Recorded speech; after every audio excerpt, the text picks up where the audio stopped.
this is section 4.3. These are the examples of how to write equations of parabolas given 3 points that's not a vertex. Okay? You'll notice here in this first example, it says a parabola contains the 3 points 0, 0, -1, -2, and 1, 6. What is the equation of the parabola in standard form? Key here is that you know what standard form is. And the standard form is y equals ax squared plus bx and plus c. Okay? And what we're going to do is we're going to break this up into 3 columns for us to understand and see. So y equals ax squared plus bx plus c in each column.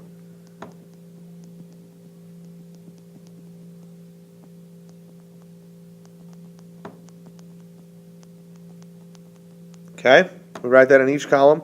And now what we're going to do is we're going to take each ordered pair and separate them in each column. And we're going to substitute them in. So we got the ordered pair 0, 0 in the first box. We got the ordered pair -1, -2 in the second box. And we got the ordered pair 1, 6 in the third box. Okay, and what I'm going to do is I'm going to substitute these in for x and y. So in this case, y is 0. Equals, I don't know a times x is 0 squared plus b times 0 plus c.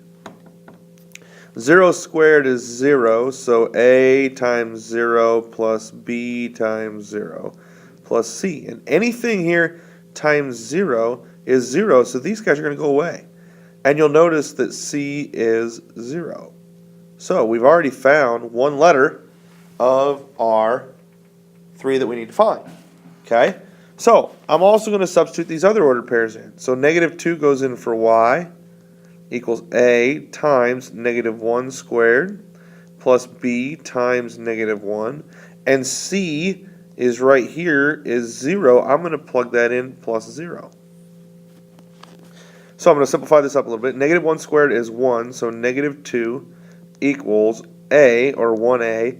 And b times -1 is -b, so minus b. And I don't need the plus 0 anymore. It's just a 0. Okay, so I've simplified that far enough for right now. Okay, I'm going to go over here to the far right now, and I'm going to plug in 6 and 1. So 6 equals a times 1 squared plus b times 1 plus, again, c is 0. 1 squared is 1, and so 1 times a is a, so 6 equals a, and 1 times b is b, so I have these two terms. Okay, I've got -2 equals a minus b, and 6 equals a plus b. And I'm going to take this third column and I'm going to put it underneath of this middle column. So I've got 6 equals a plus b. And what I'm going to try and do is I'm going to try and take these two columns and eliminate one of the variables. If you remember, you have to have opposites is one of the variables. So one of the variables has to be opposites of each other, because a positive b and a negative b is 0. So in this case, if I add the columns now, negative b and positive b is 0, there's nothing there. A and a is 2a. And 6 minus 2, or -2 plus 6, is 4.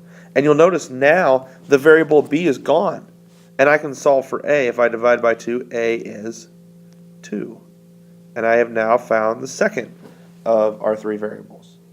Okay? So now I'm going to take this a, I'm going to plug it into this equation. So 6 equals a is 2 plus b, and now I only have one variable. Subtract 2 from each side, and b is 4. Okay. Now I can write my equation in standard form because I've got an a, a b, and a c. So I'm going to substitute it in, my a, b, and c, into this equation right here. Y equals ax squared plus bx plus c.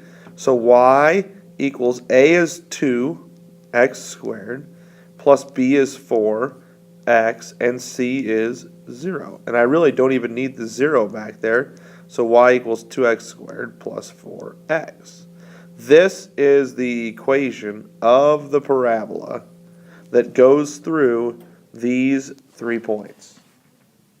Okay? All right, let's take a look at the second example.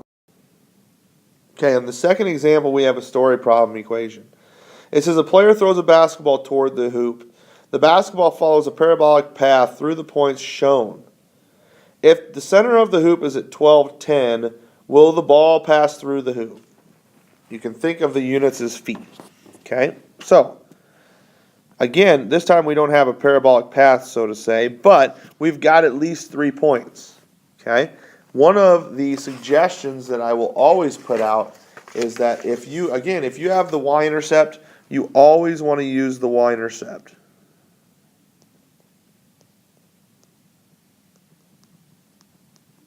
Or the ordered pairs 0 and b. Okay, always use that ordered pair. So again, we want to plug this into these things. Again, we're going to look at this as the same process.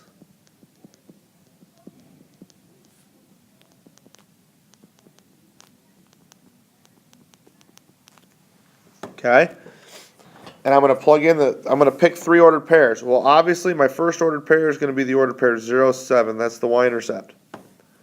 I'm going to also pick the ordered pair 210.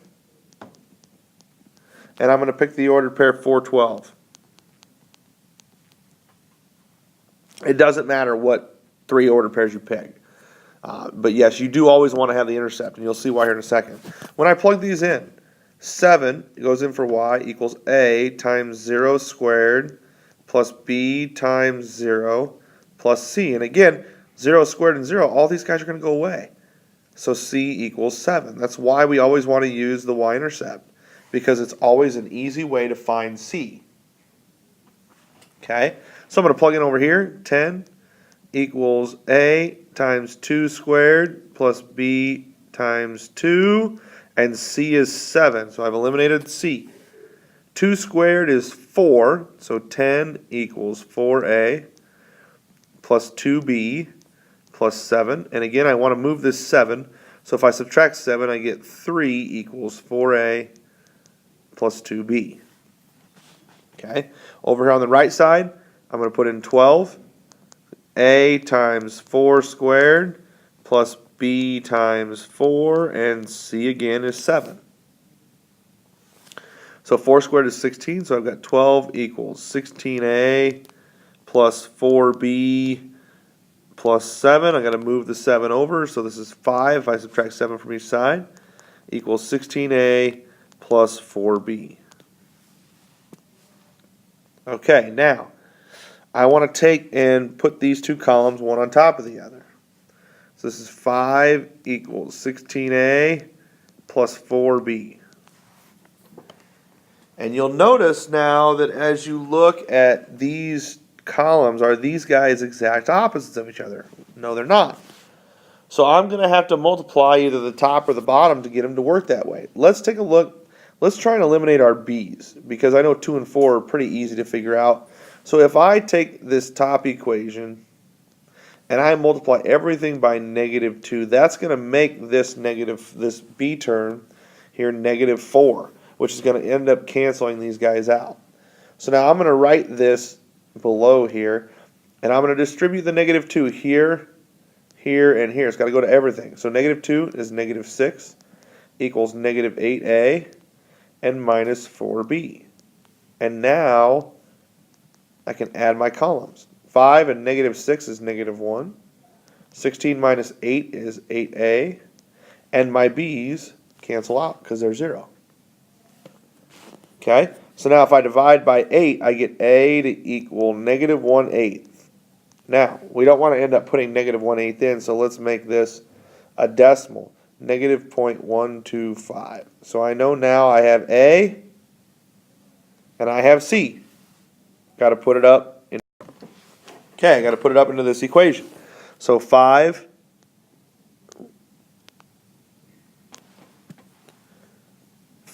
equals 16 times -0.125 plus 4b. Okay?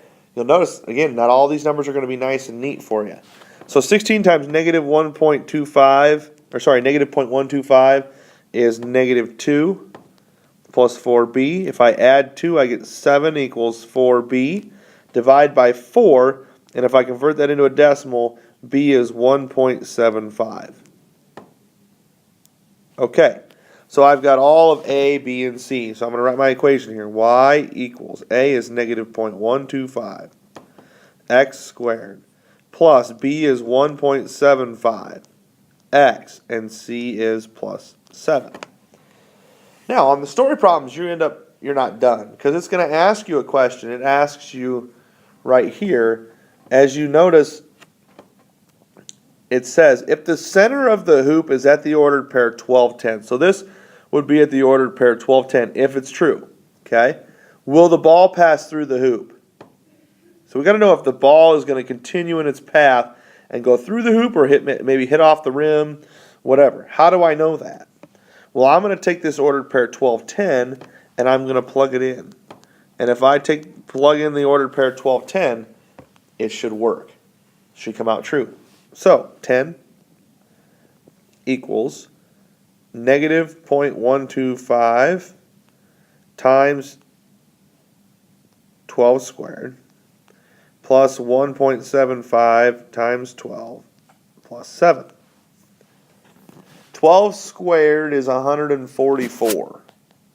And 144 times negative 0.125 is negative 18. 1.75 times 12 is 21. Negative 18 and 21 is 3. And 7 and 3 is 10. So as you look at this, does 10 equal 10? Absolutely it does. So this is true. The ordered pair 12-10, okay, the ball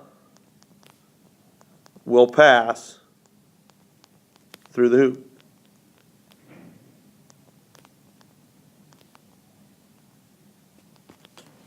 Okay? All right, so I've shown you an example of just a regular 3 ordered pairs, and then I've also shown you an example of a story problem type question. Okay? I'm going to leave the third example blank because then what we can do tomorrow when we first come into class is we'll talk about that first example in class as part of our 10-minute question and answer session.